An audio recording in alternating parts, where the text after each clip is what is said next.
Assalamualaikum warahmatullahi wabarakatuh. Halo sahabat MGLSN, salam literasi, ayo membaca. Perkenalkan, nama saya Lutfi Satya Janatun dari SMP Negeri 2 Jatinom, Kabupaten Klaten, Provinsi Jawa Tengah. Dengan guru pembimbing saya, Ibu Sri Wulandingsi, Sarjana Pendidikan. Di sini saya akan mendongeng dengan judul Petaka Rumah Balai Malang dan Busana Golek Kencana. Ada Upi diguyur minyak. Mau tahu cerita si Uwi? Mari kita simak. Petaka Rumah Balai Malang dan Busana Golek Kencana. Tersebutlah di Desa Brani, Kecamatan Sambang, Kabupaten Cilacap, terdapat bangunan rumah kecil berbentuk balai malang yang disebut tajuk. Tajuk ini digunakan oleh sebagian besar warga Desa Brani untuk menyembah. Sekitar 300 tahun yang lalu, warga Desa Brani mempercayai pantangan yang ada di desanya. Mengapa demikian? Berawal dari seorang petani yang kala itu sedang mencangkul ladangnya. Tiba-tiba cangkulnya mengenai sebuah benda. Setelah diamati, benda tersebut adalah sejenis ubi atau uwi dalam bahasa Jawa. Uwi itu mengeluarkan darah dan dibiarkan tergeletak di tanah. Sore pun tiba, petani itu pulang. Keesokan harinya, petani itu kesurupan atau kemasukan setan. Ia mengeromet bicara sendiri tanpa sadar. Ia mengatakan bahwa Uwi itu adalah siluman golek kencana si penunggu Desa Brani. Ia minta dibuatkan rumah dengan model balai malang. Tidak hanya itu, masih banyak permintaan lainnya yang harus dipenuhi, yaitu jahit barong, baju kebaya warna hijau gadung, mahkota, selendang madong, ayunan, sesaji kembang setaman, dan makanan berupa kecok pitik atau ayam yang ditumbuk, sega golong pitu atau nasi yang dibungkus daun pisang jumlahnya 7, dan terancam terong aur. Terancam terong aur itu terong yang masih mentah, dipotong kecil-kecil, dikasih bumbu, diurap pakai ampas. Kalau dimakan di dalam mulut rasanya aor.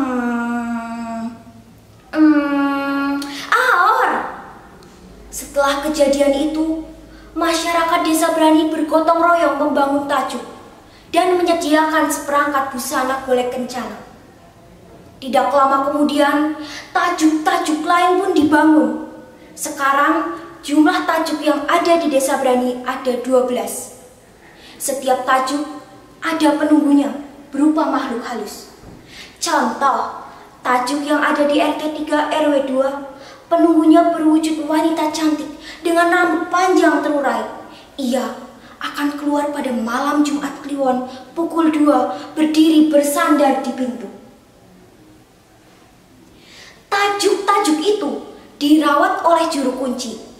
Setiap malam Jumat Kliwon, juru kunci memberi sesaji dan membakar kemenyan di setiap tajuk. Sedangkan pada bulan Mulut, juru kunci mencuci dan menjemur busana golek kencana. Pantangan yang tidak boleh dilanggar oleh warga Desa Brani adalah tidak boleh memakai pakaian yang menyerupai golek kencana. Tidak boleh membangun rumah dengan model balai malang. Kalau pantangan itu dilanggar, maka orang yang melanggar akan meninggal dunia atau menderita sakit seumur hidup. Pernah ada warga asli Desa Brani bernama Pak Wiryo. Istrinya asli orang Maos. Ia mempunyai anak bernama Dimin. Pada suatu hari, Pak Wiryo membangun rumahnya dengan model balai malang. Ketika rumahnya baru dibangun seminggu, ia ditegur oleh Nenek Sawen yang kebetulan lewat di depan rumahnya. Nak Widya, mengapa kau membuat rumah dengan model balai malam? Hahaha, iya Nek, ini istri saya minta dibuatkan rumah dengan model balai malang. Tapi itu pantangan yang tidak boleh dilanggar di desa ini. Kalau dilanggar, maka orang yang melanggar akan meninggal dunia atau menderita sakit seumur hidup. Hahaha, saya tidak takut Nek. Lagi pula, saya tidak percaya dengan hal-hal seperti itu. Ya sudah kalau begitu, Nenek mau pergi dulu. Ya sudah Nek, hati-hati di jalan ya Nek. Hehehe, iya nak, kamu juga harus hati-hati. Sebulan kemudian, Pak Wiryo meninggal dunia. Warga desa Brani pun ramai membicarakan kematiannya. Semua melayat, termasuk Nenek Sawen. Nenek Sawen menasihati Bu Wiryo yang sejak tadi nangis terus-menerus.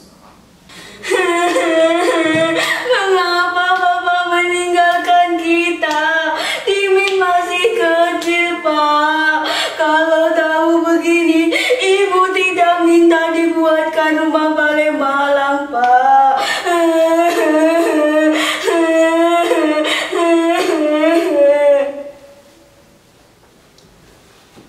Sudah, doakan saja agar suamimu diterima di sisi Allah.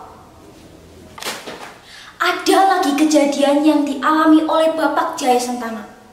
Waktu itu, ia menggelar resepsi pernikahan anaknya dengan hiburan wayang orang. Salah satu pemainnya ada yang memakai mahkota. Seketika itu juga ia meninggal dunia di atas panggung. Kejadian lain juga menimpa warga bernama Sawin.